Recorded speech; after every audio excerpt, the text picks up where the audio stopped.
First test recording. Right, now, I don't know how many of you will remember when I first announced that I got a job and things I was going to do when I got the job with regards to the income and stuff like that. I had a certain list of priorities. One, cover some of the bills, if not all of them. Done that. 2, get my eyes sorted out, get a proper prescription, get some proper prescription glasses, got that sorted out. 3, the teeth, which I'm getting sorted out, and I'm going to pick up my new back teeth on Friday. Number 4 was I'm going to get a brand new laptop and I'm going to see what the experience of it is like. So I went and got a brand new laptop which had Windows 10 on it, and I thought, oh God, this is going to be UEFI, secure boot, all that malarkey. And indeed it was. And I thought, do you know what, I'm going to keep Windows on it. And I always said, I'll keep Windows on it. And then of course it was upgradable to Windows 11. So I upgraded it to Windows 11. And that was 10 months ago, and I've barely used the machine.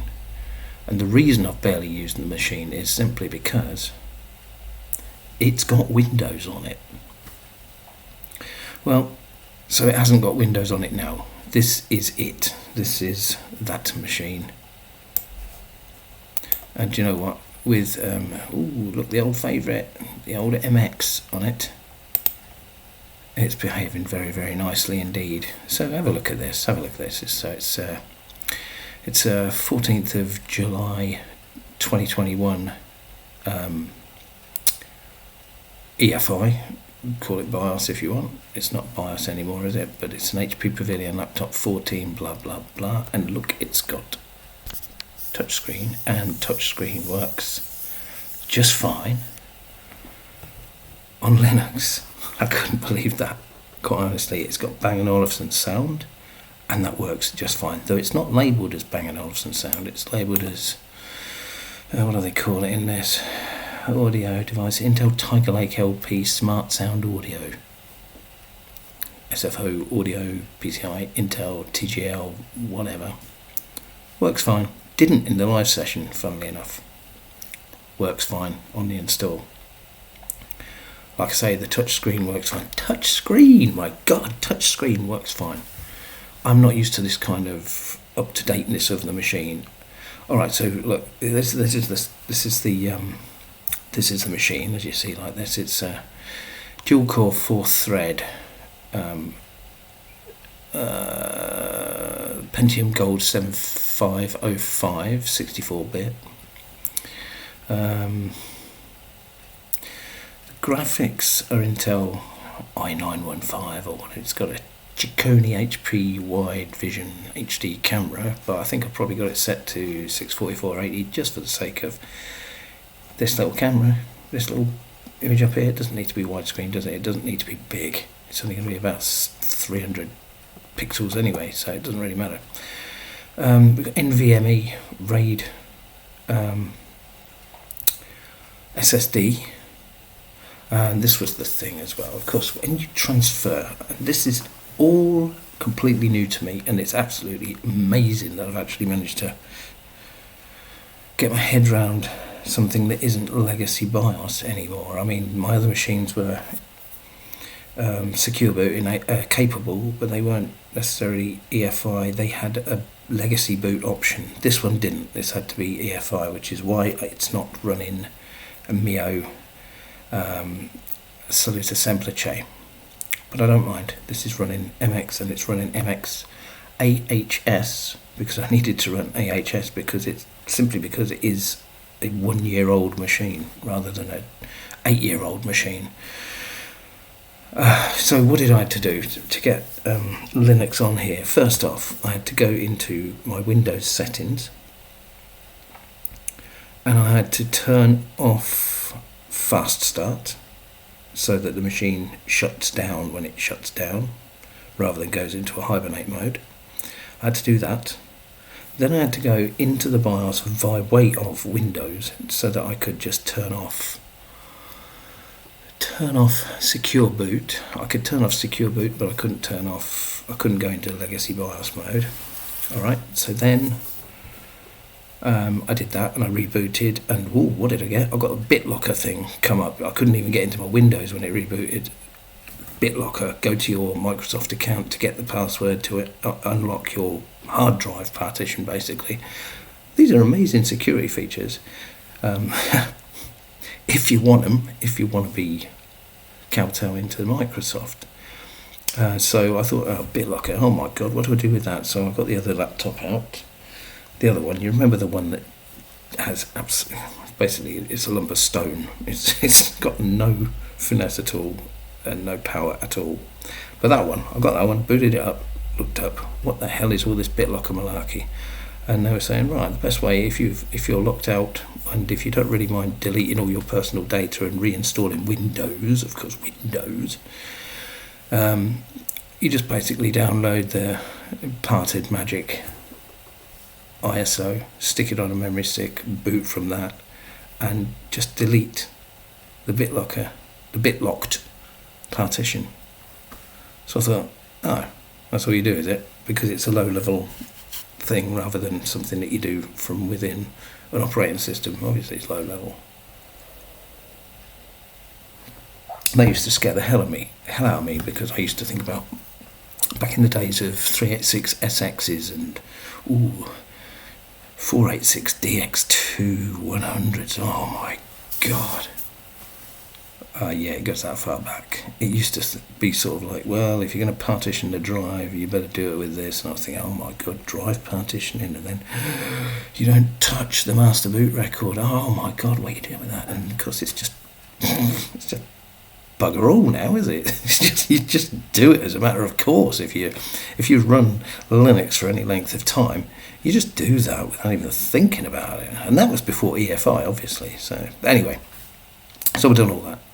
And then I installed Linux Mint 2203 on it. 2203 or 2003, I don't know, whatever. UMA. I installed UMA on it, and it wasn't really good. It kept complaining about the graphics drivers, so I thought, it was running this software rendering on Cinnamon, so I thought, all right, I'll install XFCE over the top and I'll boot into the XFCE thing.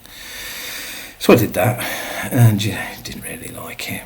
It didn't enjoy it at all. It would be a while before the keyboard had actually activated and I could enter anything, and it would be kind of like the display manager was locking me out unless I spoke to it really nicely and rebooted, and couldn't be asked with that. So I downloaded the AHS of MX 21.1, what does it say we've got? MX 21.1 AHS 64-bit Wildflower, April 9th, ISO 2022. So I put that on thinking AHS, it'll be used to this 1-year-old hardware. And indeed it is, and you know what, it's gold. It went straight over the top. It took the whole hard drive, and I was glad of it because I didn't want any lingering bits of Mint because of its Ubuntu backend. So now, what is the point of this? Can I go back to Windows if I so want to? Yes, I can, because I've got I've probably still got I've got a Windows 10 USB stick. If I wanted to, I could put Windows back on this. It wouldn't be any bother. But then why would I do that? Because Windows was the whole reason that I wasn't using the computer that I'd so desperately wanted to get. So, what do you do? Honestly, what do you do? New computer, touch bloody screen. I still can't get over that. It's like it's a tablet, but it's a computer. It's a tablet, but it's a computer. It wasn't expensive. It's only an HP. It's a Pentium Gold. Have you ever even heard of a Pentium Gold? But look, that's what it is. So this is the computer that I bought 10 months ago and didn't use. All I did was update the Windows and stay away from it because it was Windows. Now, I'm using it. And it's really nice. And I was just really scared of modern computers and Linux, because I was such a stranger to it. I won't think twice now if I get another one. I'm still working. I might get another one.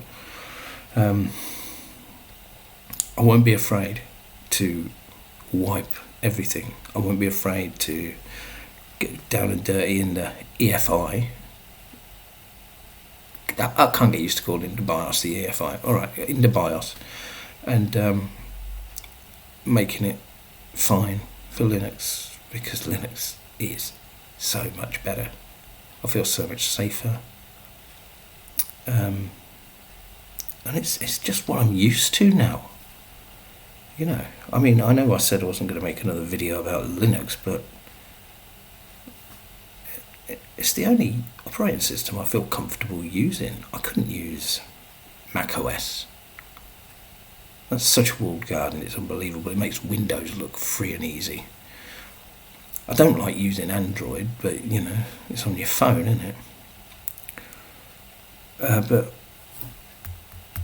on actual hardware, it's got to be Linux. It just has. So this is me reporting in from that laptop, and I'm here to tell you now that I no longer have any machines running Windows. Because if I do have them running Windows, I don't use them. It's alright. Oh, yeah, I should add.